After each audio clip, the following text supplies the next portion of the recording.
Okay, well, welcome. I guess I'll let you welcome since we're in your chamber. Yeah, sure. Welcome to everybody. It's great to see you. Thanks for taking time out of your busy schedules to be here. And Wendy, thank you for being here as well. So we're just, we're going to give you kind of an update of what's going on at the county level and city level, and then most importantly, allow time for questions and answers. So Wendy, do you want to start? Yeah, sure. Okay. So my name is Wendy Root Askew. I'm your District 4 County Supervisor. And District 4 of the county is a portion of our county that includes Seaside, Marina, South Salinas, Rey Oaks, Kansas City, East Garrison, CSUMB. We've got 5 incorporated cities within the boundaries of the county portion that I represent. So we've just been making the rounds. We do this every year. We do a series of town halls. This year we decided to do our town halls in partnership with our mayors, because I think one of the values that we've really tried to embody since taking office is finding ways to collaborate and look for the things where we have agreement and then work on those issues so that we have, we're getting good things done for the community. So in that vein, we'll share a little bit of information. So we've just, I think, our 5th town hall that we've done with our mayors. So I'm really glad to be here in Rey Oaks, and it's been really great working with the mayor. So just a quick overview of the county, because a lot of folks really don't know what a county does or is. Interpretation. We do have interpretation here with us today. If anyone needs Spanish interpretation, we've got... Tell me your name again. Marianne in the room. So please just let us know. Thank you, Gary. And also I'll just introduce, we've got Quinn and Alex here from the county providing us with IT support. So thank you guys for being here. Okay, so County of Monterey is a subdivision of the state. There's 58 counties in the state, and really a lot of times the state says we want to do some service, we want to have jails, we want to have public defenders, we want to have Medi-Cal. And so they give that mandate, or they give that responsibility to the counties. And the counties, by and large, are doing the work that the state or federal government tell us, do it this way with this money, and exactly how we want you to do it. So a good portion of what we're doing is what the state tells us to do. So Monterey County is a fairly large county, geographically wise, but we're right in the middle with about 450,000 residents. A couple things about Monterey County that are interesting. We're an incredibly wealthy county, but we're also a county with pretty significant poverty. So overall, our median household income is below the statewide average. Our poverty level is higher than the statewide average. And we have a great wealth and great need that exist here in partnership with one another. Agriculture and tourism are the 2 big sort of economic drivers that we try to balance. And then District 4 is every county in the state has 5 elected supervisors, with the exception of San Francisco. They're special. So in Monterey County, we have 5 supervisors. I'm your District 4 supervisor, and my district includes 5 incorporated cities with a couple unincorporated areas. The County of Monterey has about a $2 billion budget. Like I said, most of those dollars, about 2/3 of those dollars, are pass-through monies that the state or the federal government assign to the county with very specific requirements about what we do with those dollars and how we spend those dollars, between about 26 different departments, including things like Monterey County Elections Department that oversees all of our elections in accordance with state and federal guidelines. Public Works and Facilities manages all of our unincorporated county roads and bridges. We have Department of Emergency Management, so when there's evacuation or fires or floods or any other number of emergency situations that come up, the county works with all of our city partners to manage those things. 911 calls all go through the county. It's not distribution center, but the county, they all go through the county system and then get distributed out. Our library system, the Seaside Library, the Marina Library, our county libraries. And then unique in Monterey County, we have a county hospital, the Tiburon Medical Center. We're one of the few counties left that has a county hospital. And we also run a whole series of county health clinics for our Medi-Cal population. Monterey County has a fairly significant, much higher than other counties, number of residents who are low income, therefore qualify for Medi-Cal. So delivery of health and social services is a significant responsibility that the county has, especially in incorporated cities where you've got all of your city services that are also being provided. And as the District 4 office, so each of the 5 supervisors were up at the top there, District 4. For me, this is a full-time position. You elected me, and I have a full-time job with the county, and we have an office of 3 people. We have 2 office locations, one in Marina and one in Salinas, but we spend most of our time out in the community. So you're welcome to stop by the office anytime. No guarantee that someone's going to be there. We're usually out in community meetings. Eric Mora is my policy analyst. Yuri Anderson is my chief of staff, and Kamar Davis is our administrative management professional in the office. So if you contact us for anything, Kamar's probably going to respond and make sure we get answers for your questions. So it's an honor to serve Rey Oaks. It's an honor to work with all of our local electeds, and pass the floor over to you. It's an honor to have you here. Okay, so I know the majority of the time I would like to spend on hearing from you, question and answers, but there were a few things that I wanted to touch on, and you'll see them listed up there on the slide. The first one's teamwork. And I talked a little bit about this at the Fall Festival when we had the 70-year anniversary celebration. I just feel really good that the community and the council are working really, really well together. And also up at the county level, Wendy, you and your staff are absolutely fantastic. Making sure that information gets down to us, and whenever we need help, you're always there to help. And we spend time on updates so to make sure that we understand what's happening. Well, I understand what's happening at the county level, and also articulating some of my concerns or issues to Wendy during our update. So it's just been fantastic teamwork across the board. Okay, FORTAG is here. We had our 100% design review that happened here in City Hall, and some of you might have participated in that. Tansy took a lot of those suggestions and implemented those into the plan. Right now, we're at the stage of beginning the utility work. You probably see it across the street from the Frog Pond. They're relocating all the utilities underneath Highway 218. And now it becomes a situation where we want to keep you informed as construction begins, because it's going to be about a 2-year process, starting in spring of this coming year and ending in spring of 2026. South Boundary Road, as you know, if you've ever traveled on it, there are safety concerns there. There's no question, particularly at that intersection of General Jim Boulevard. So we're going to upgrade that. It will also have the infrastructure to our Fort Ord property. So that'll be critical for that. The next step in that process is to get the design plans done and the EIR completed to upgrade that road. We have about $8 million that was given to us before the Fort Ord reuse agency ceased to exist. It's not going to be enough, so we're going to have to rely on grants and other ways to pay for it, but at least that'll get us started. The Surplus Land Act is relatively new to the state, and it requires at the state level that if a city is going to sell or develop a property, it has to be advertised. And we did that with 2 locations. The first one is the area across from the Oaks condominiums. People refer to it as 17 acres property. For that, we had 2 agencies come back that showed interest. That was the Monterey Parks Department and also Big Sur Land Trust. What we've done as a council is we've created last month an ad hoc committee that will consist of 2 council members that are available to talk with the Parks District if that's something that they want to do. So we're prepared to do that. The other location is our Fort Ord property.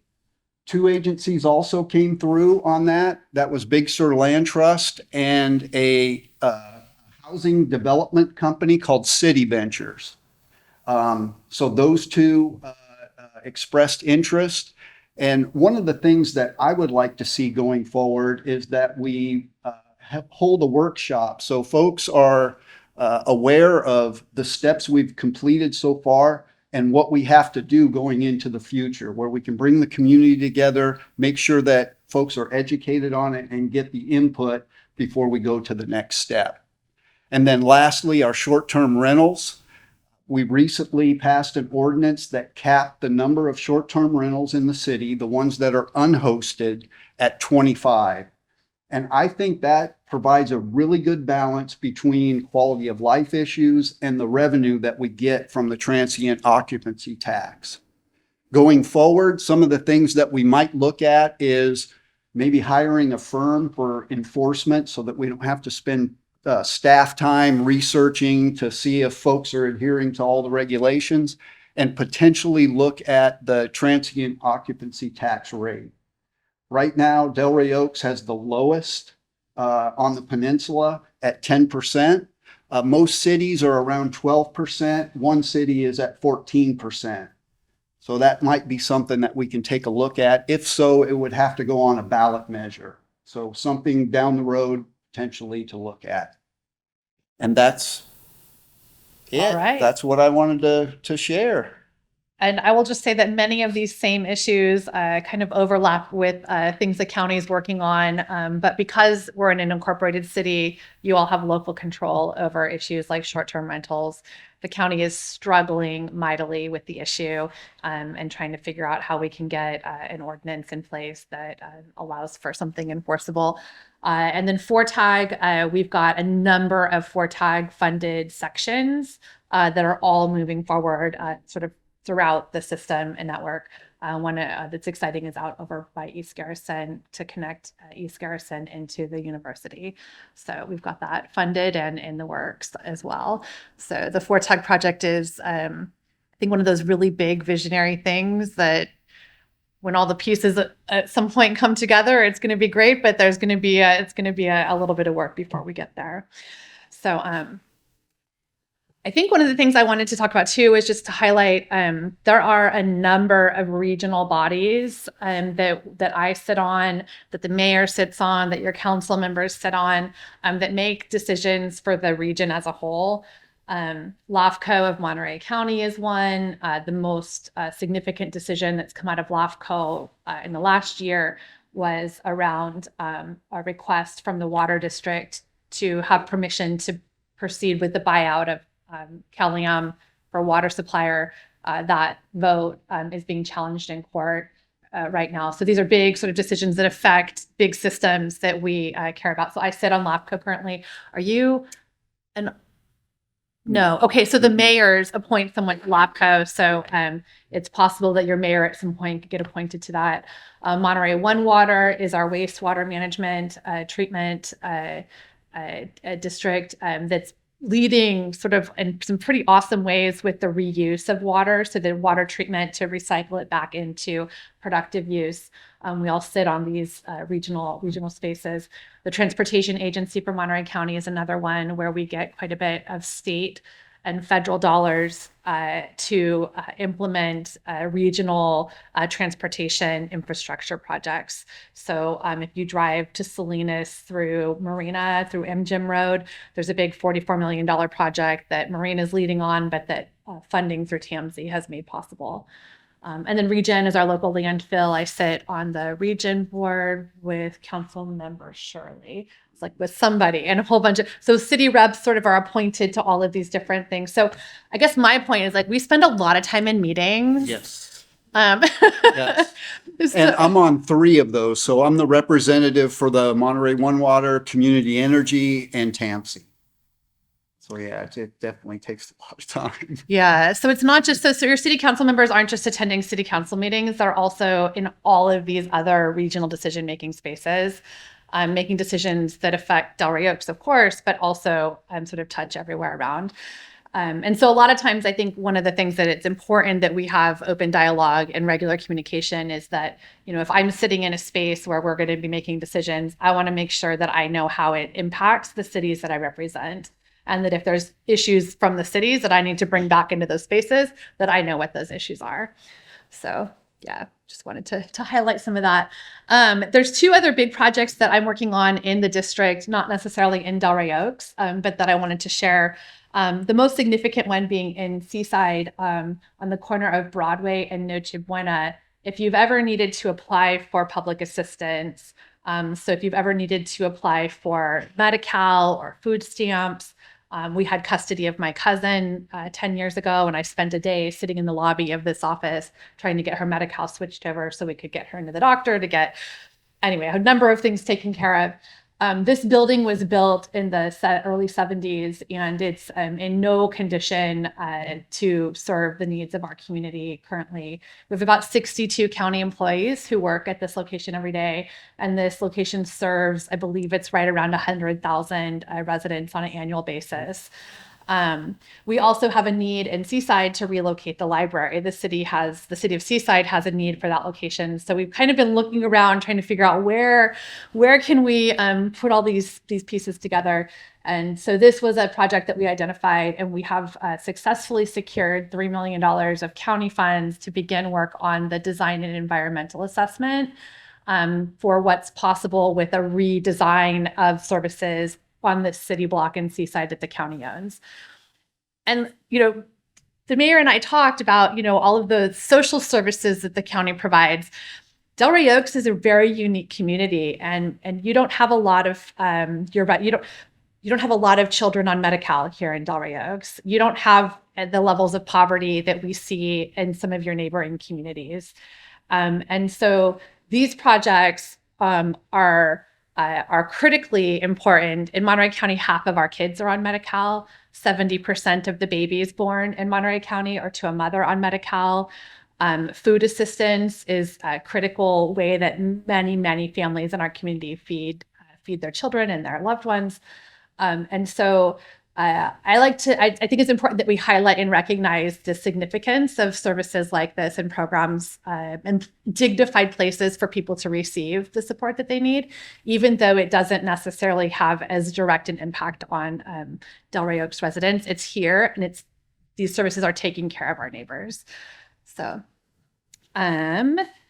stay tuned for that. We've got a lot of work ahead to figure out how to get this fully funded. We're looking at somewhere around a $70 to $100 million project once we go through all of the environmental work.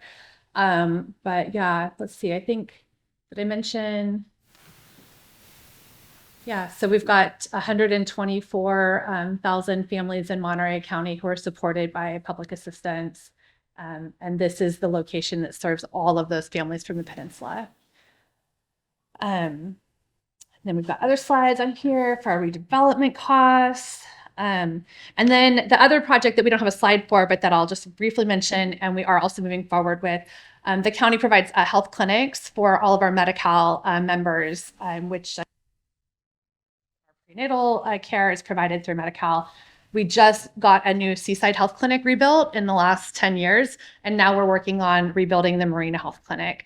So that'll be another fairly significant $50 to $70 million project, but we'll be able to triple the number of Medi-Cal patients who are able to be seen in Marina, which gets us closer to serving the total need, not quite there. But we picked up $1.5 million for that project this last year, and we will be able to fund that through federal reimbursement moving forward. So that project is also moving forward. And then other issues and things, and I think we'll wrap up and go to questions, but I did want to just mention housing has been a pretty common question and topic that we've received at all of our other town halls. So if you're following the housing issue, most of our jurisdictions are currently working on their housing element, which is the document that says how you're going to plan for additional housing needs in your community. In the past, the state puts out this thing called the Regional Housing Needs Assessment Number, and they say, Monterey County, you need to, build an additional 30,000 homes or 7,000 low-income homes. Put a plan together and send it to us So communities would put the plan together, send it to the state. They'd say, yep, we received your plan, and that plan would go in a pile. Because of the housing crisis that we're in now, the state is saying, we're going to take a really close look at what you're putting forward, and we're going to make sure that it's actionable. And then we're going to hold you accountable in ways that are to be determined and are being determined for achieving or not achieving those housing numbers that we've laid out, which is really challenging because local governments, like, you're not a developer, I'm not a contractor.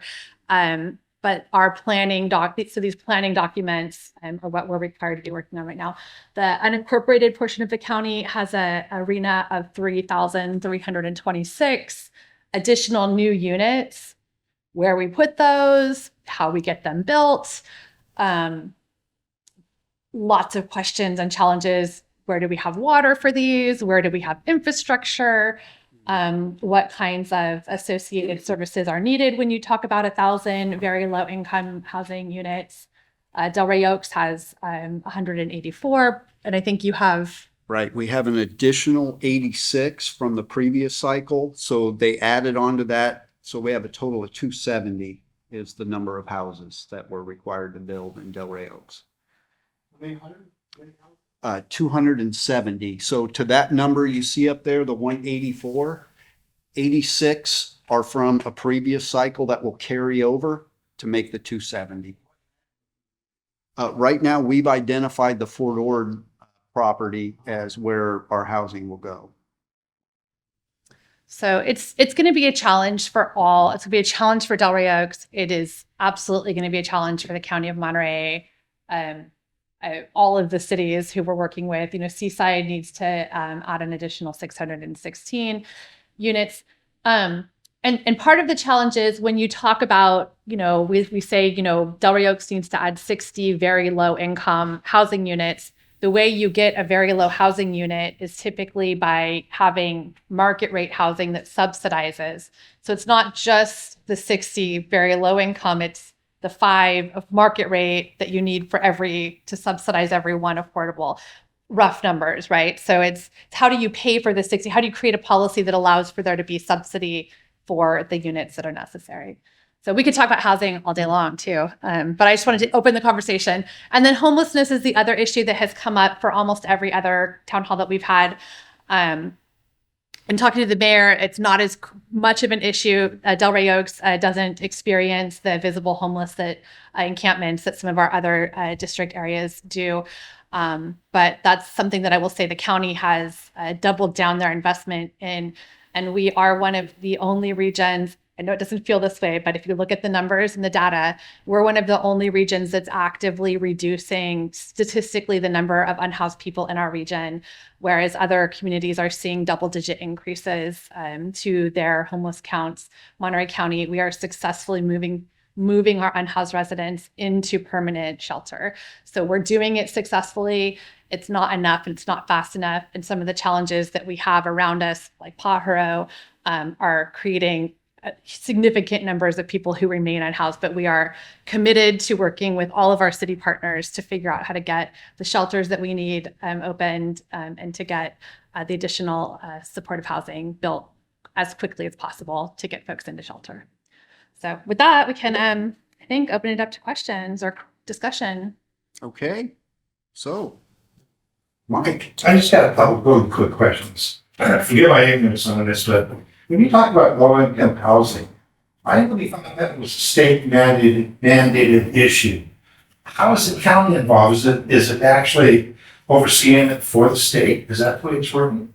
So the state gets to tell and for most of what the county does, we're only doing it because the state or federal government tells us that we must do it, and we must do it in a certain way, and we must do it with the money that's being provided.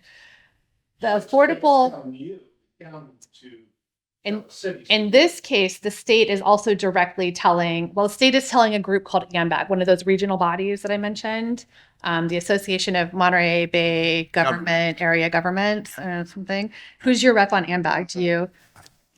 Is it John? John. Okay, John, you is the rep. So Rey Oaks has a representative who sits on this regional body. So the state tells AMBAG this region needs to come up with, 33,274 additional housing units. The AMBAG group sits around a table and says, how do we distribute out those unit counts to cities? And then they tell each city effectively what their responsibility is. The county receives a number the same way that the city receives a number. And then we each interact directly with state housing and community development for the development of our plans. Our plan, the county's plan, will go to state HCD the same way that Rey Oaks' plan will go straight to HCD.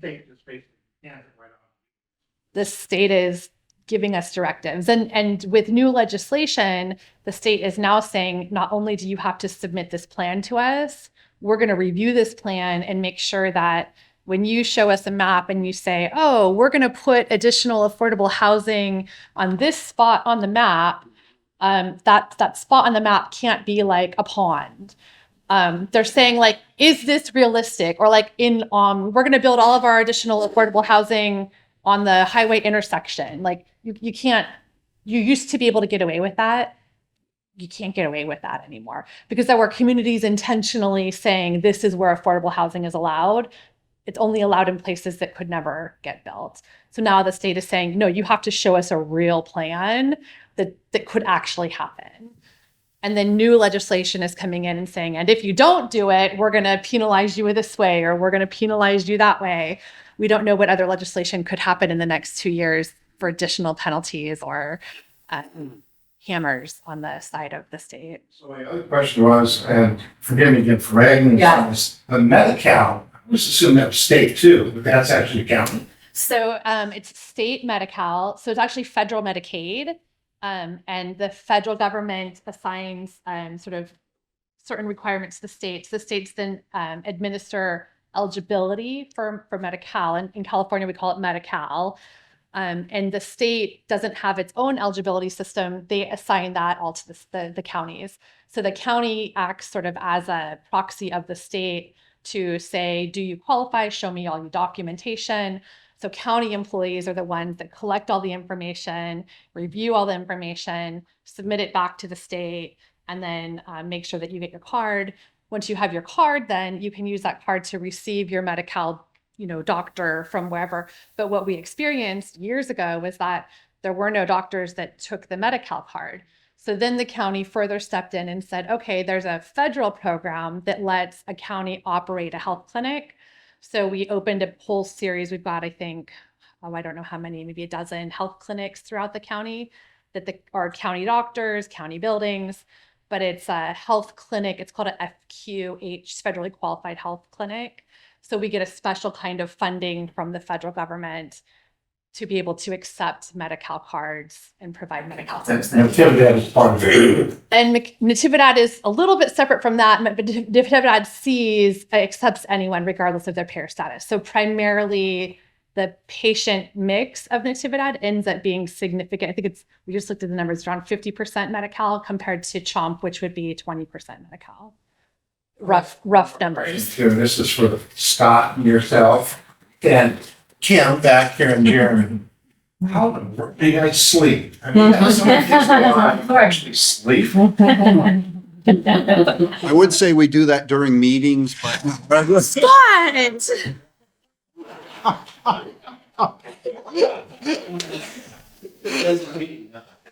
don't want to go there. No. Was that recorded? And those are great. I mean, those are really good questions. And they're questions that I think most people don't ever need to ask. I often say that if you don't need to know how the county works, like it's probably better for you because it means you're not in the criminal justice system. You're not needing public benefits or assistance. Use the library. That's great. That's a great way to interact with the county. But a lot of the things the county is providing for are things that really are those sort of wraparound safety nets that exist. You mentioned Seaside Library may be moved. Will it be in Seaside as well? That Broadway and Noche Buena building site is what we're looking at right now. Okay. Yeah. I have one question, actually two questions. One was the water system. We were, Scott knows, we are thinking about Bridge Club and building a Bridge Club. We found quite a lot of properties available in Seaside and Reno. But every time they said we don't have water bills. how does one go about that getting water right for this? There are a lot of empty lots that they don't have the water right. Are we doing anything with getting more water to these lots? You want me to? I mean, I can take, so let me go. So I was going through, this is a tangential story. I was going through some boxes of my grandparents, from before I was like boxes of their stuff. And I found a caramel pine cone article, front page, and it had a full page picture of my grandpa and Sam Farr's dad. So it's going way back, right? And they're like this, like yelling and screaming about water on the Monterey Peninsula. So for context, the water issue is a multi-generational issue. And if I were to sit here and tell you that we've got a solution and we're just going to like make it happen, right, Scott? That would be delusional thing to say. But I will say, I think that there are some water solutions that are out there. The one that's farthest ahead in the process. So taking a step back, so the Carmel River was being used to supply water for most of the peninsula until there was an overuse of that water, and a cease and desist order from the state said to Caliam, you can't keep pumping water from the Carmel River. So Caliam began looking at alternative sources of water to be available to meet the needs of the growing peninsula. For many years, I think there was a contingent of individuals who really wanted to not see any additional growth or development in this area. And so they were able to point to the limit of water, and say, we don't have any water, see, we can't grow. That's why. I do think that reality has changed. And I've spent a lot of time out talking to community. I think by and large, most people agree we need a reliable, sustainable source of water for the future. How we get to that water solution is a little more challenging. So right now, Cal-Am has a desalinization proposal that's in process, being contested. It will be was most recently approved by the California Coastal Commission with 20 conditions. If you ask me, I think that those 20 conditions are probably not. The Coastal Commission did a disservice to our region by saying we approve this with conditions that aren't ever going to be met, because it gave people hope that this project was viable. I would like for us to see a return to the original conversation that had been in place prior to the Caliam's desal project, of a regional desal project that could be publicly owned. I think we do need additional water supply. I think the question is, what is the path of least resistance that's going to get us to an actual water supply at the end of the day? And that is up for debate. But do you want to add to that? Yeah, so until that cease and desist order is lifted, those lots aren't going to have any water assigned to them. So that's the key. And at a certain point, the agencies will go back to the state and ask for that cease and desist order to be lifted based on those additional sources of water that Wendy was talking about. So they make a determination based on that. But until that happens, those lots will, by law, will not be able to have any water on them. There is the Monterey One Water, which was listed as one of the regional bodies. We picked up a $77 million EPA grant to allow us to move forward with the Pure Water Monterey expansion project. That's going to add a significant amount of water supply into the Cal-Am water system, which may be, in fact, we're hoping is enough to raise that cease and desist order. There is disagreement, widespread disagreement about how much additional water we need and how much water that will provide for our current needs or for additional development needs. I'll also mention that Monterey County is very unique in that we exist on a water system separate from the state. So most of the rest of the state is on a statewide sort of shared water system. Monterey County is completely an island of our own when it comes to water supply. So the Salinas River, the Carmel Rivershed, those supply our water for this region. The basins that exist, the aquifers that exist in Monterey County are some of those that have been identified as being The deep For ancient. They're no, they're out of sustainment. They're Seaside Basin is adjudicated. Overdrafted. Thank you. I was like, there's a word. Sounds like. Overdrafted. So our basins are all overdrafted. So that where we do get water from underground, the Salinas Valley and Basin is overdrafted. And so we're under a state order through the Groundwater Sustainability Agency to create some solutions to bring that into not overdraft sustainability. That discussion is taking place at this Salinas Valley Groundwater Authority, and it's highly political. And those who have water rights and access to water currently don't want to give those up. And those who don't, it depends where you are sort of in that basin.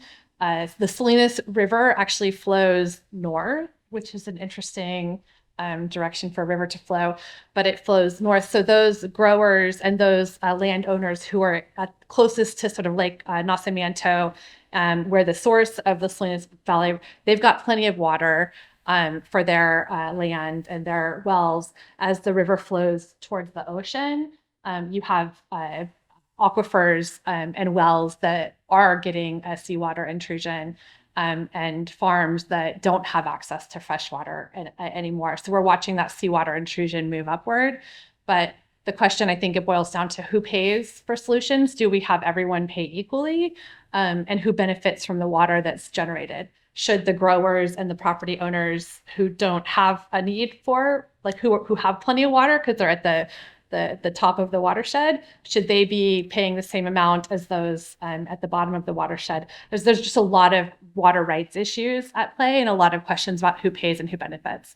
And then on top of that, there's a thinking that water from the Salinas Valley watershed belongs to the Salinas Valley property owners and growers, and that water shouldn't be ever allowed to find its way into the peninsula supply. So when you start talking about water recycling projects, there's a worry that water to fill the water recycling projects on the Monterey Peninsula could come from water that's available from the Salinas Valley. But does the Salinas Valley then lose the rights to that water in the future? So there's, I probably have way oversimplified that, but I think it's complicated.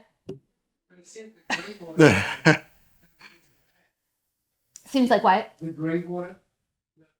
We do have a purple pipe system for ag in the CSIP that is used for ag. There's quite a bit of that. And I think there's the groundwater. So at this point, the Groundwater Sustainability Agency is tasked with saying, they've had to research, here's a bunch of solutions that are available to them. And they now have to identify which of those solutions are they as a community willing to invest in and move forward with. Super oversimplified. So yeah. And yet, here we are in Rey Oaks. Here we are. And we have the problems and this challenge of that road up there. And the general board going out towards Marina. And looking at Marina, let's just assume you take a dirigible or a balloon. You go up 14,000 feet, right in the middle of the university. You look up and you see there's REI and everything else, other stuff, shopping center, and they're building these homes. And at the same time, we have a 2-lane road at 8 o'clock in the morning and 4 o'clock at night. It's bumper to bumper. You can even actually walk on top of it. And here we are, we're asking, okay, we happen to be a nice little village over here. We'd like to take more advantage of it. You see, expanding what we can do, get more of a dream as to what to happen to this acreage over here. And all that acreage going over there to the right of Joan. It's part of that is part of our property, is it not? Yeah, so if you go up General Jim Moore Boulevard and take a right on South Boundary Road, exactly on the right-hand side, the Parks District owns a parcel there. On the left side, the Native Plant Society, there you go. Okay. Yeah. The other direction. Yeah. Okay, so you'll see General Jim Moore Boulevard going up to the north, and you see the bright red square there. That is the Native Plant Society parcel. Below it in the green is the Monterey Regional Parks District parcel. And then you'll see the kind of lighter red next to that green, that square there. We own that and everything across the street in the red. No, go. So yeah, let me We need a little, Okay. So Parks District, we own this, and this is the 17-acre property across from the Oaks. So it's these parcels, we own them. Partially here, it's not shown on this map, but if you cross it right here, that area has been sold to an individual, as well as this part down here has been sold. So those folks down here, actually, you might have heard a while back about an RV park. Well, that's where, about an RV park. Well, that's where that has been approved to be placed in that lower area. And it's already owned by an individual who would love to do that if they had the infrastructure out there to do it. So that's what our property situation looks like out there. But until we get the infrastructure to those areas, it's like you just described. It's just land waiting to be used. We have water, that's correct. And it's provided by Marina Coast Water District as opposed to Cal-Am.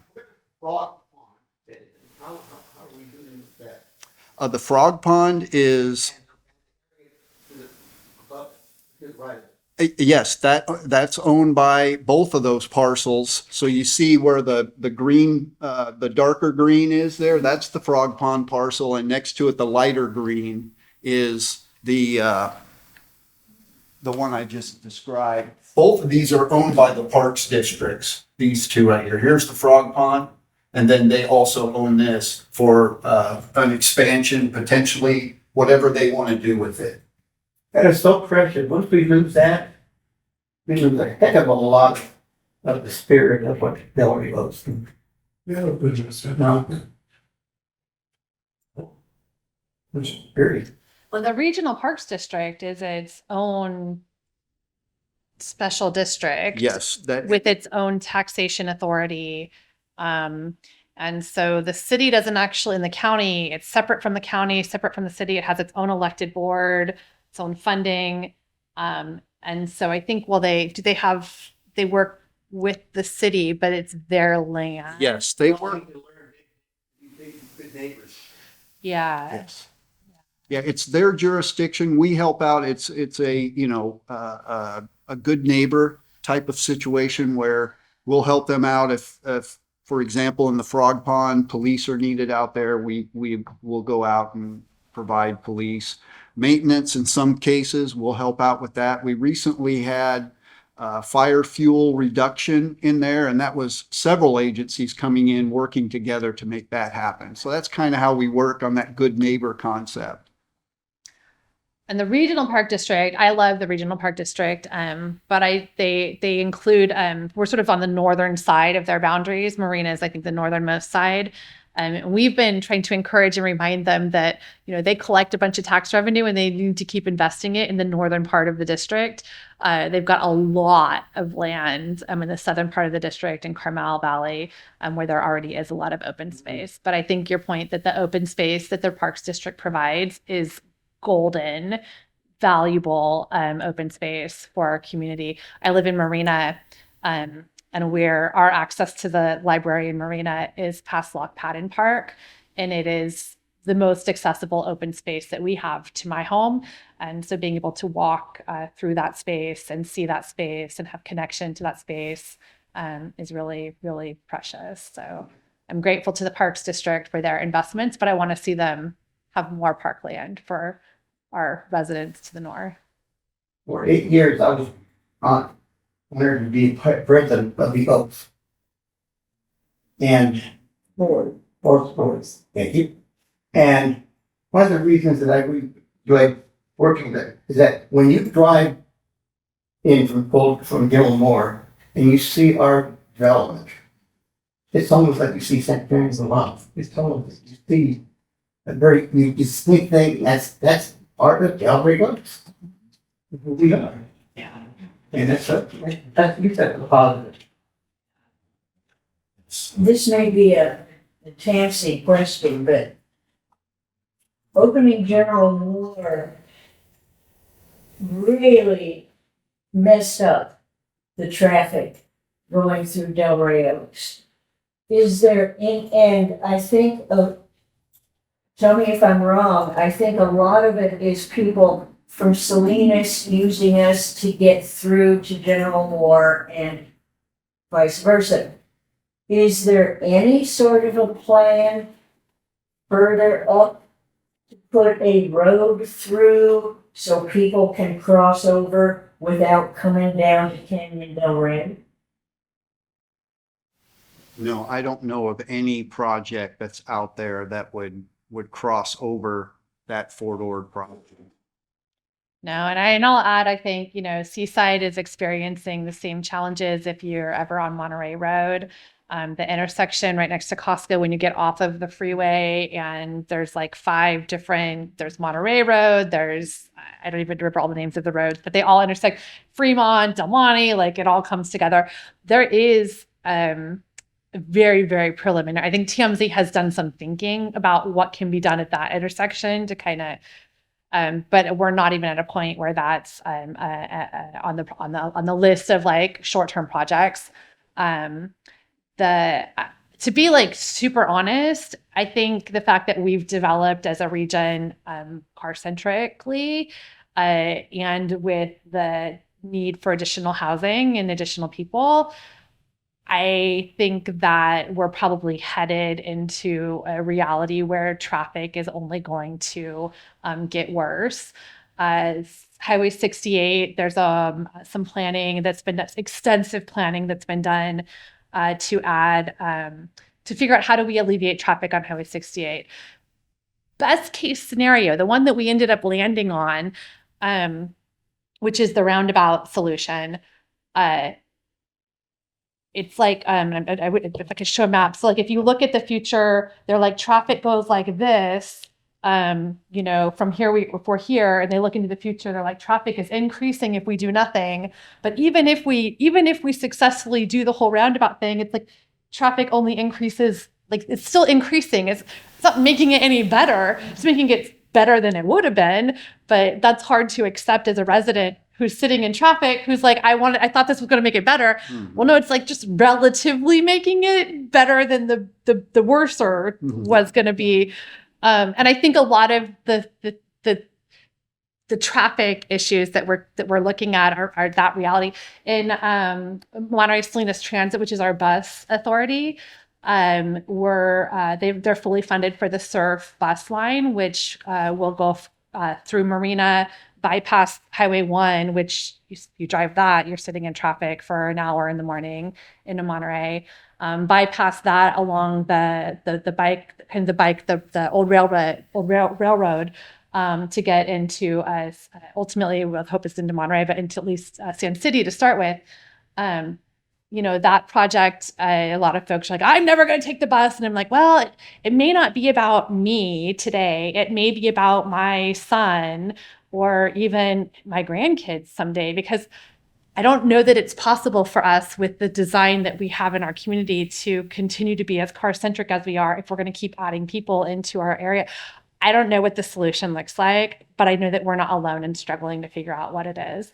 I think that's another one of the reasons why the 4-tag concept or vision provides another sort of option. Like what does the future look like that maybe isn't as reliant on cars?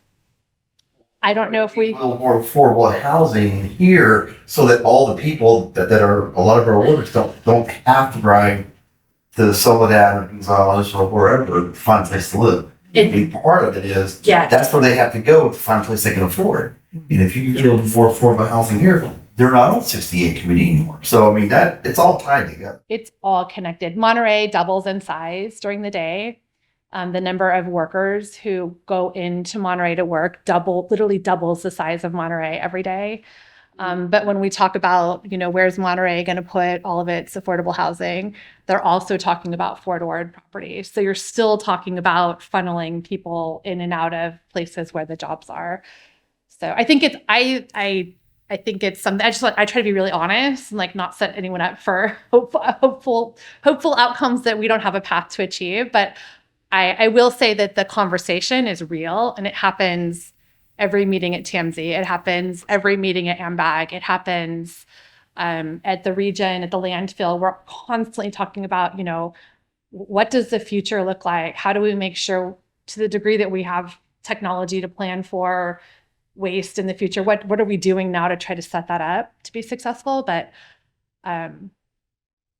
yeah, keep asking the question. All that land south of the airport, who owns that? South, do you have the other map? There. Oh, yeah, up the hill. So towards their flats and On the other side of 68. Yeah. That's the his property. On the other side, Rey Oaks is homestead there, right? I think it's his property. It's a private owner. Is it a private owner? I don't know. Who's looking I for. think the diocese used to own part of the Oh, property interesting. flags. Yeah, I think MPUSD owns some of it. I think the county owns some property over there. Again, the water issue is a big one. Nice, we can go. Yeah. What other questions do we have? We've talked about transportation. We've talked about housing. What else should we delve into? Getting back to water. Yeah, water. So, this is key. But we have the ability now to build ADU units on our property. And with that comes water rights for that unit, correct? No. Probably doesn't. No. So what happens is, Yeah. your house is allocated a certain number of water credits, and that's all you're going to get. The folks that are able to put ADUs on their property are able to do it by finding savings with the water credits they have now. For example, if you have a 1.6 gallon toilet and you convert it over to a 0.8, you gain a credit, for example. And you want to get rid of a bathtub and put a shower there, you gain a credit there. So you do that through the savings, and if you accumulate enough of that to put a shower, a sink in an ADU, then you can do it. But it's very difficult because you're trying to find every spot you can to get those water credits that are finite, and it can be too tough for some houses. Yeah. I was gonna sign a waiver and just put a second bathroom. Now, there's another thing that's available out there. If you have one bathroom in your house, you can get what they call the second bathroom protocol, where the district, the water district, will allow you to put a second bathroom in. So they will give you the credits for that. So that's kind of another little part of it. And that's for those, and all of Rey Oaks, right, is within the water management district? Yeah, boundary? within whatever the district manages, they have the second bathroom protocol Okay. that is allowable. So when you move towards Seaside actually has 3 different water jurisdictional boundaries. So parts of Seaside are within that water district. Parts of Seaside are within a Seaside municipal water district, and parts of Seaside are within a Marina Coast Water District. In Marina Coast Water District, where they're not pulling water from the Carmel River, they're pulling water from the deep aquifer. I live in Marina. We just walked in and said we'd like an extra shower head in our bathroom, and they signed it, and we walked out with that extra shower head. So it's very different depending on where you're at. And then to add on to the Fort Ord land, so the Fort Ord property here would be served by the Marina Coast Water District, which is separate than Caliam, which the rest of Rey Oaks is on.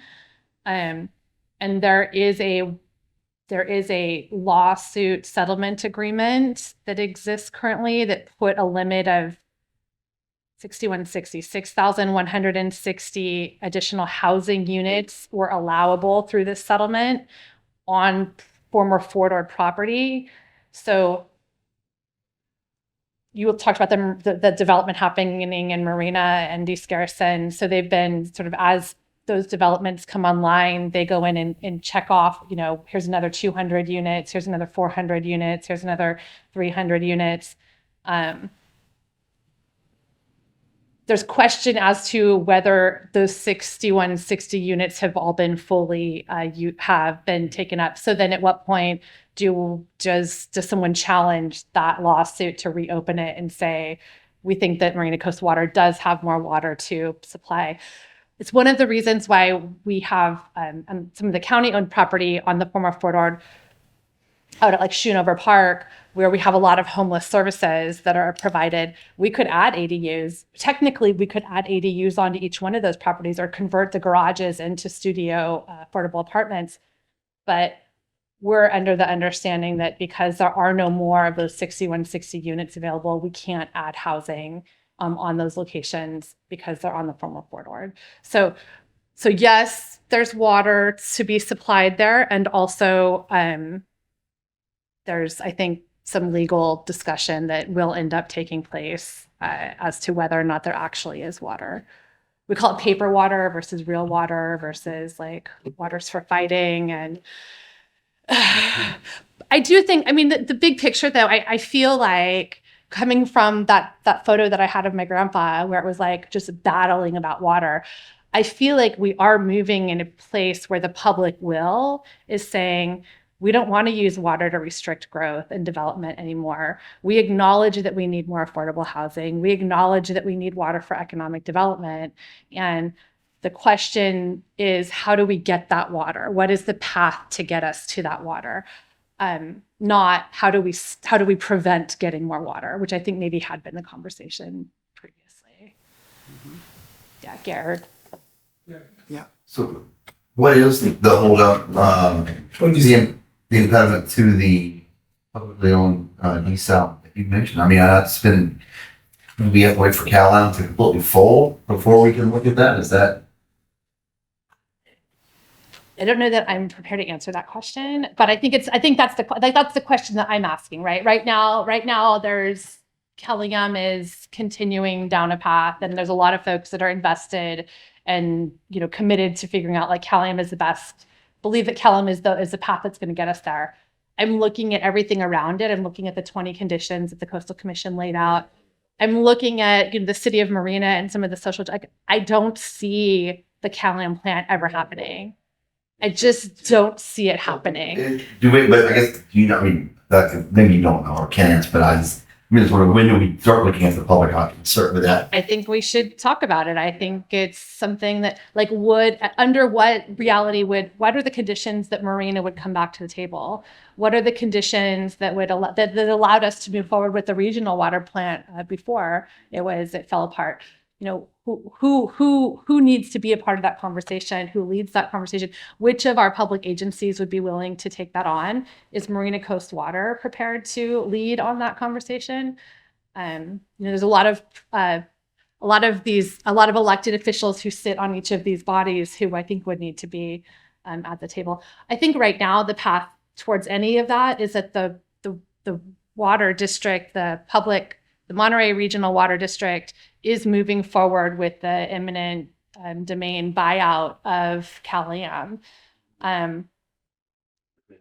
So if they proceed with that, and is Kellium going to keep fighting? At what point does Kellium say, you know, okay, fine. I don't know that Kellium is going to back down from that either.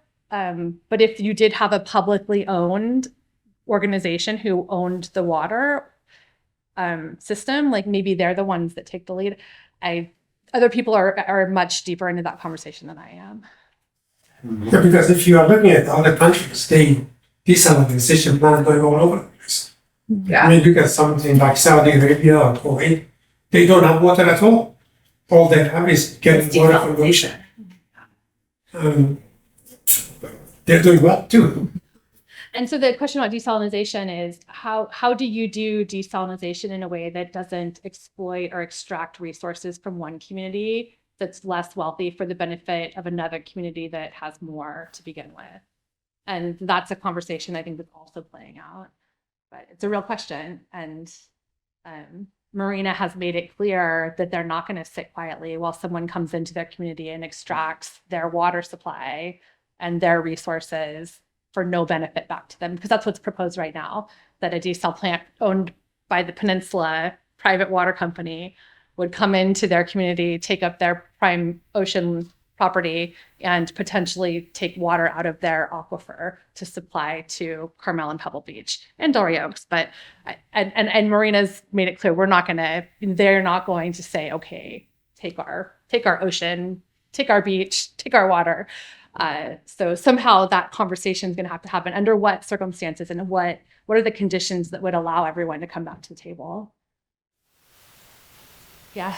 Related to the housing issue, on the old four-door property, have all of the acres been relieved of ordinance by now? Or are there still areas where they dare not build? Yes, So there there- are whole acres where they dare not build. But for Rey Oaks, Yeah, so it gets a little complicated there. Yes, they have cleared areas, but no, they haven't cleared some areas to the extent where we could put houses on them. So there are portions of our Fort Ord property that will need to be cleared to a higher level before we're allowed to use them for residential use. Yeah. and then we have the National Monument. Like if you think of all of Fort Ord, you have the National Monument that's open for public. We do ask that people stay on trails. People haven't been very good at staying on trails, which gives the federal government pause, because there's a whole nother section, kind of that in that corner there, that area that is not part of the BLM. It's closed, it's fenced right now. That's never going to be fully cleared to a place where it's safe for people to walk off trail. So there's more clearing happening. They're trying to clear the trails to make sure trails are cleared and safe. But if we can't trust that the public is going to stay on trail, then we'll have to find other ways to manage that land into the future. Whose responsibility is it to clear the land that Rey Oaks owns to a higher level so that it can be used? That's a great question. The Army has said we've cleaned it up to the level that we're gonna clean it up, so they're done with it. So it would fall on a developer to take on that added burden. Some really expensive land, Scott. Yeah. There definite challenges. That's why, you see all those houses in Marina and all the development there, but you don't see it in the places that you talked about because it is very challenging.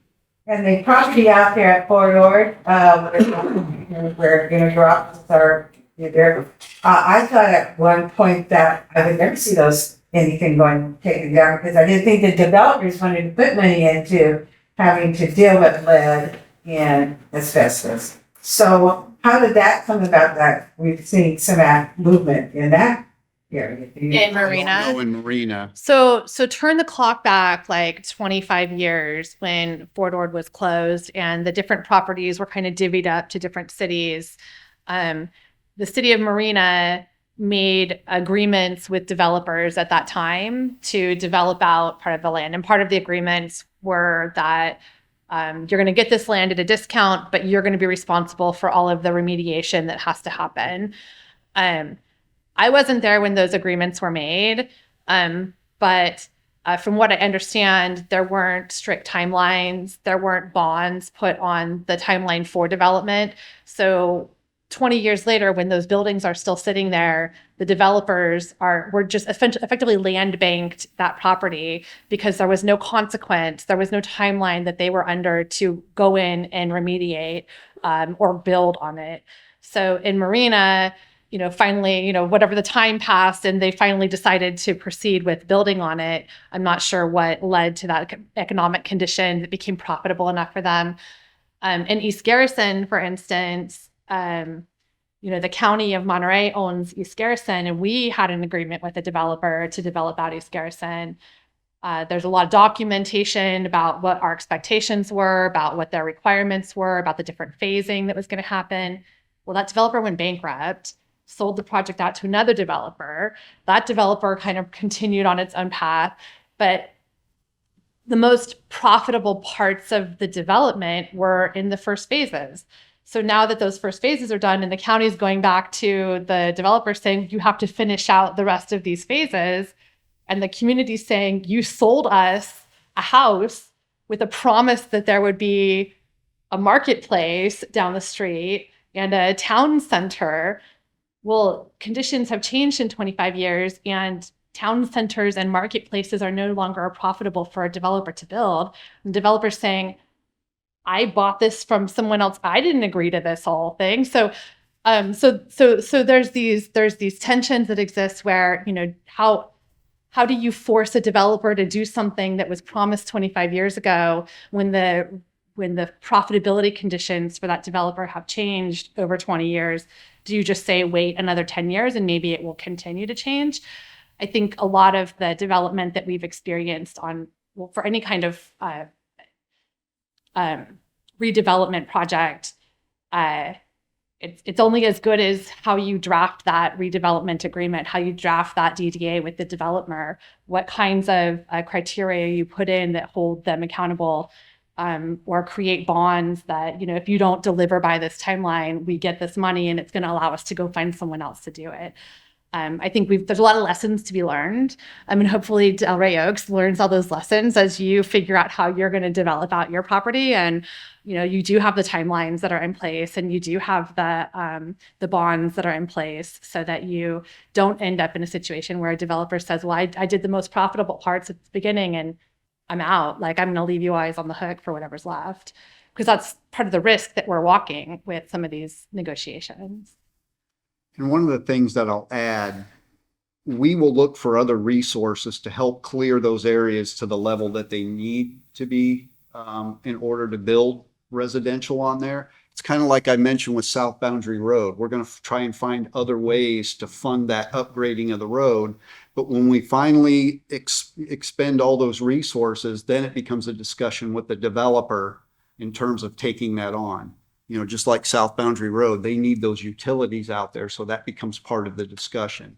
But before we get to that point, we're going to expend every resource that we can and, look out there to see what we can find to have it cleared prior to that. I had one more question. Could you remind what TAMC, what that stands for? So TAMC is a transportation agency for Monterey County. And I don't know if it's a formal, is it JPA or what the formal structure is, but it's a JPA. So it's a JPA with a representative from every city in the county and all 5 supervisors who sit together, and we make decisions about regional transportation projects and funding and priorities. And then a lot of times we'll do the planning work and take our planning work and give it to Caltrans and say, hey, Caltrans, here's a project that we need you to, we've done all the work. So now you just have to put the roundabouts in and do, Highway 68 is not a county, it's a state road. Highway 101 south of Salinas, where we have some terrible, horrible, deadly accidents on a regular basis because we don't have appropriate left turn lanes for people. And we've had more fatalities in that little stretch of road. We've done a lot of the planning work, and we'll write and prioritize requests for state and federal appropriation funds so that the state can do the work for improvements. So if in the future there should be housing on our corridor property, and as well as the city's building out there, and you have those utilities and you have water, flood, yes. Would it be the Monterey Salinas Transit Agency working with Kenzie, or them if you wanted to try and have a really strong infrastructure for public transportation so that you wouldn't have more cars, individuals with it, you know, in their cars driving into Monterey from Fort Worth, if you have a really good transit system bringing people into, to work. So that would be Monterey Salinas Transit, which is another public agency that we have appointees to. There's like literally, I don't know, 24 different boards and commissions that I sit on. It's a lot. And a lot of the public transit money comes from the state. We don't, you know, people paying their bus fare, that doesn't fund the bus system. We subsidize the bus system. So I think that's a question of priorities for the state and priorities for our region. Are we prepared to build out a sufficient network for public transit? Is that something that we want to be? I think we've kind of made a commitment to invest in that in some way with the bus surf line. If we make that commitment, then you build out the vision and then you go out and get the federal and state dollars to help fund it. But we don't currently have a vision for how that's going to work. East Garrison, where we have we just added another 70 units of permanently affordable housing. We have very limited bus service at East Garrison. So it is something to think about. Where we put housing, where do we have infrastructure? I think about my mom, right? Who is getting older. We had some situation where she wasn't able to drive for, a period of time, and we were trying to figure out how do we get her to where she needs to be. And we don't have a public transit system that was able to accommodate the needs that she had. And we're talking about independence. We're talking about, so we're not there yet, but maybe we're headed there if that's what the public decides it wants to support. Yeah, and I'm sure Monterey Salinas Transit will be part of that discussion. There's no question about it. And it's kind of nice. The CEO and general manager is a Rey Oaks resident. It helps, doesn't it? Yeah. So it's 7:45. We're like 50 or 6:45. We'll do like a couple more questions and Sure. try to get everyone out of here Yeah. before too late. Okay. Absolutely. Yeah. And Councilman. Thank you, Supervisor Root Askew, for visiting us in our home this evening. Very interesting points that you brought up that perhaps I should know a bit more about, but I hadn't drilled down that deep. You brought up the number 6,160 units. And then the pre-established, approximately 25 years ago, statutes or limitations well, if, I suppose that's part of my question, is that about the time that number was set? And is it all development from then up until then, or is this just at the beginning of the Fort Worth Reuse Authority, which coincidentally is in and around the same time? But, and have we really come that close? I do not have a lot of knowledge concerning the lawsuit pending, but you're saying that some are contesting that we have already fulfilled that number, and some are saying, I'm just not seeing where we get that count. Of course, I'm looking at the map, and all they show us these days is the national monument boundaries. Of course, it extended further into Monterey Road and all. So that would include East Garrison. Yeah. Certainly not, I don't think Toro Park has at all, or Pasadena doesn't affect that. CSUMB, each dormitory doesn't. We obviously have done nothing thus far. So I'm just not seeing how that adds up to 6,000 units already. And then I'm wondering how the outcome of that potential lawsuit is going to affect, as you mentioned, yes, we've just revised, we've just updated our fifth cycle housing element, soon to be our sixth. So we have zoned, we have updated, we are state compliant, wonderful, we're moving in the right direction. But if those numbers are already exceeded or being contested, is there enough for us to meet the RENA numbers? Yeah. And the county too. Yeah. So that for the timeline, Gary, I don't know what the timeline of that settlement was. 2018 was the 6160 settlement. The 6160, the Sierra Club lawsuit? Yeah, that was in 2018. Okay. So I don't know the timeline, the settlement of the timeline, but I'm sure others. Thought was the number that came from four that the keep for a while and when Watkins Marine Coast agreed to keep the number that was already there. That's what I thought it was. So more information there. Anyway, there is I don't have the details of how it came to be or who the parties are, but I know there is this 6160 number. It's not necessarily, like, as you noted, it's not that there have been 6,100 units built. It's that there have been 6,160 entitled. And so they actually did the divvying up to the different jurisdictions to who's allowed to do what. And so then they can go and develop projects like you're talking about. You get out your building permit, start putting sticks in the ground. So they're saying Took what? we put that number up already. Is why some people are saying we've already reached the maximum. Yeah. So the dispute is in the allotments or the disbursement of the entitlements, not actual units built. Yeah, countless towns, so over 2,000. I mean, and obviously there's not a house there yet, but that's part of that 6160 is countless towns. So more to follow up there, and I'm sure we can figure out how to get you some more information about that.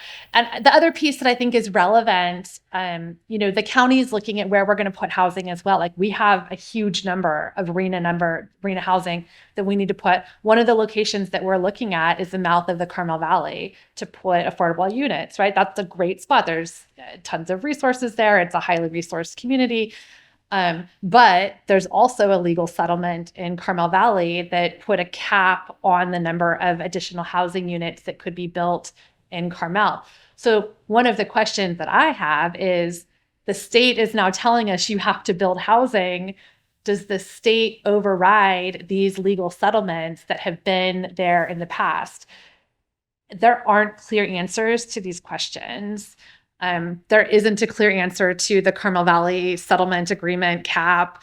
There's a conversation between the county and the Carmel Valley is the group that made the settlement agreement there to see, like, can we move the boundaries of where the cap is around so that we can get our units in? I don't know what conversations may or may not. I think it's the water district that now holds that. I would defer to the city and to the water management district for the details of that. But I guess there's likely to be legal engagement. There are those who really do feel strongly about maintaining that number. And so as with anything that we do when it comes to development or water or basically any kind of development on the Monterey County, there's a legal path that ends up playing out in parallel with what we want to achieve. So I don't know. Yeah, I'll just add that, I mean, to kind of take it down to the nugget you're looking for, the discussion now is plan versus actual when it comes to that 6,100 max. So some folks look at it as, hey, you've met that point when you have planned projects like Yuri was talking about that get you to that level, or do you have actual houses, units that have been built? Do they count for that number, or does the plan number count for that number? I will just tell you that Marina Coast Water is looking at number of meters. So when you look at it from the people who are providing our water, they're below that 6,000, well below that 6,000. By way of entitlement, does Rey Oaks, I think Rey Oaks first and foremost, sorry, I'm a bit biased, but specifically Rey Oaks and our former four-door lanes, does our proportion of that 6160 entitled units meet and allow for our arena numbers at this time? Yes. We're allowed. Good.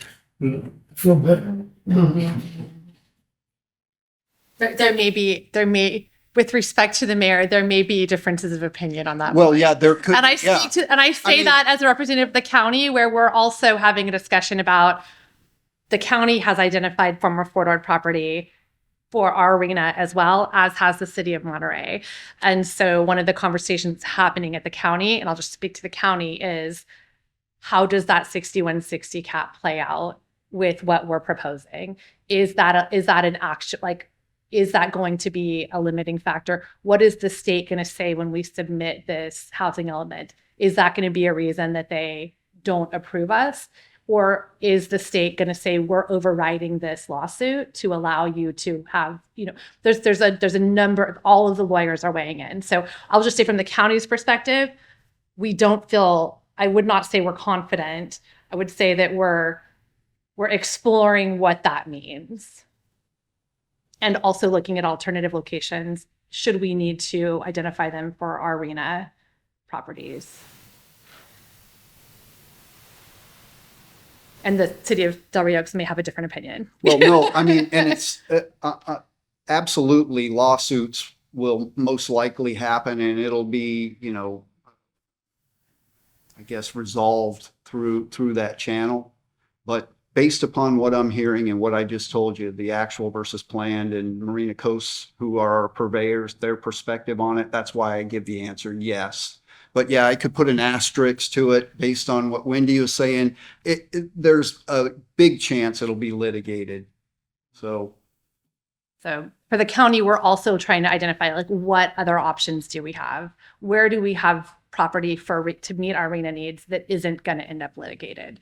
Do we have what are the limited other options? And sometimes there aren't.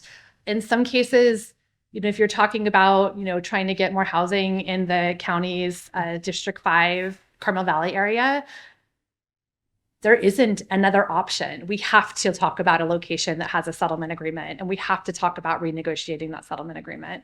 Otherwise, we won't be able to add more housing in a community that really needs it. But when and where we have the ability to see, we've got some property, I don't have the map up, but there's a triangle parcel of land just on the opposite side of reservation. So you've got Fort Ord, and then on opposite side, the county's saying, we'll put all of our 1,000 arena low-income houses on that little parcel of that little triangle property. But when you're talking about 1,000 units of low-income housing, you're talking about a ratio of 80% affordable market rate to pay for those 1,000. So really, you're talking five. Were we really going to build 5,000 new units on this little corner triangle parcel on the corner of Reservation and Blanco? I don't know how reasonable that's building a city bigger than Rey Oaks for us to meet our arena numbers on a location where there's no infrastructure nor services. Adjacent to an airport. I don't know that that's something the state's going to be like, good idea. But we have to submit a plan. We have to submit something. So everyone is between a rock and a hard place right now. How does Pebble Beach lie in all this? So Pebble Beach is part of the unincorporated county of Monterey. So they would be part of our 3,326 units. but probably none of the very low. I'm just guessing. Yeah. Yeah, and I don't actually, that would be District 5. So I've been paying most of my attention to where we're going to try to put our District 4 units. But yeah. I mean, these are really good questions. And I think the state, Carmel, where's Carmel on here? Carmel is supposed to add, Carmel's what, 1 square mile by 1 square mile? And they have 349 units. And they're saying where? They don't have former Fort Ord property. So what does that look like? How do you do that? And I think there is a little bit, I mean, I think the state is serious about these numbers, but there's also a little bit of like, how do we think? How do we take a step back? How do we take our glasses off and think about this differently? Because that's what we're being partially asked to do. How do we think about it from a new? 10-story building. Mm-hmm. They submitted a plan. Yeah. I didn't read it. They submitted a plan, so I don't know. Got something. And also we know that if we care about climate change, also we know that if we care about traffic impacts, also we know that if we care about limited resources, the energy utilization, the water utilization, the carbon greenhouse gas emissions of infill development are less than building out on previously undeveloped land. We know that. So there's, but what does that mean for a community that already exists when you're trying to build on top of a community that exists. The infill development is always best. Going higher density is always best if we care about all these things. But the reality of that, that's a different conversation. You're right. Is it time to squeeze in one question about cleaning up water on Fort property? Cleaning up water. Yeah, the Yes. toxicity, Or the plumes. plumes. We, the two of us, heard a speaker at the AUW the other day who was talking about the rights of getting water. Okay. And she made the point that there's a very high rate of nitrates in the water of the old Fort Ord, and the Army will not clean it up. There are cancer pockets in communities living in that area. But the Army will only recognize Agent Orange victims who actually went to Vietnam. They will not accept any responsibility for others who might get cancer from something. But this nitrate level is high in the water. Anybody going to do anything about it? That is beyond Del Rey. So That's big. I will say we're well aware, and there are plumes, there are toxic plumes.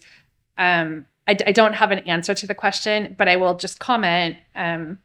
We have a huge percentage of military residents here in our district. Our Military and Veterans Affairs program is well funded, and we're doing everything we can to make sure that every military veteran who's eligible for VA services, for military service assistance is signed up to receive those. I do find it interesting though. I lived for most of kindergarten and half of first grade on a military base where we didn't have access to potable water. And you brush your teeth, and I was 5, right? You brush your teeth, you had to use the bottled water. We had little buckets of bottled water in the kitchen for cooking, for you couldn't put the water in your mouth. But we bathed in that water. It was 110 degrees. We would fill the hose up with the little bathtub bucket thing in the backyard, and we'd sit in that bucket of hose water for hours every day. And I asked my mom that I was like, Mom, why was the water non-potable? If it wasn't safe for us to brush our teeth with, how was it safe for me to sit in as a 5-year-old for hours, literally hours every day? She was like, I don't know. I didn't even think to ask any questions.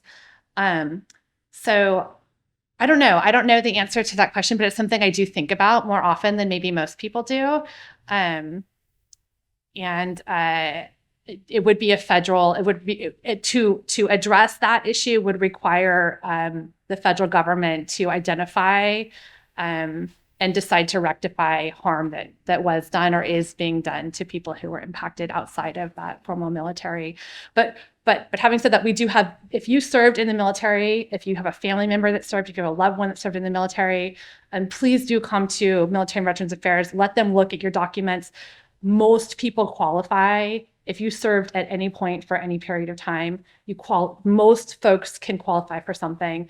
And then if something happens to you, your spouse can continue receiving benefits. So we do want to make sure. If you have a child, if my dad would have gone and signed up, I would have gone to college for free. Tuition waivers. I mean, incredible benefits that are available. So on that note, who knows what I saw in that water, but maybe it explains some things for some people. I don't know. But on that note, I will just say I want to thank you guys for coming out and spending some time with me tonight. I want to thank the mayor for being so available and accessible when we have issues that come up. I love serving my community. It is not always easy. We've had a couple of really rough board meetings. But I'm available. My staff is available. Please don't hesitate to reach out to us at any time. Invite us to your events. If we're available, we'll be there. I've got my Frog Pond shirt that I'll wear. We're here to make sure that, that your needs are being represented in the spaces that I'm at and vice versa. Yeah, and I'm always out and about anytime. Hit me up, questions, comments, anything that you might have. I'm always available. But Awesome. thanks for being here. I really appreciate it. Thanks. And I'll leave some cards out here. Thank you, Mayor. Oh, thank you. Appreciate it. Yeah, thanks for having me.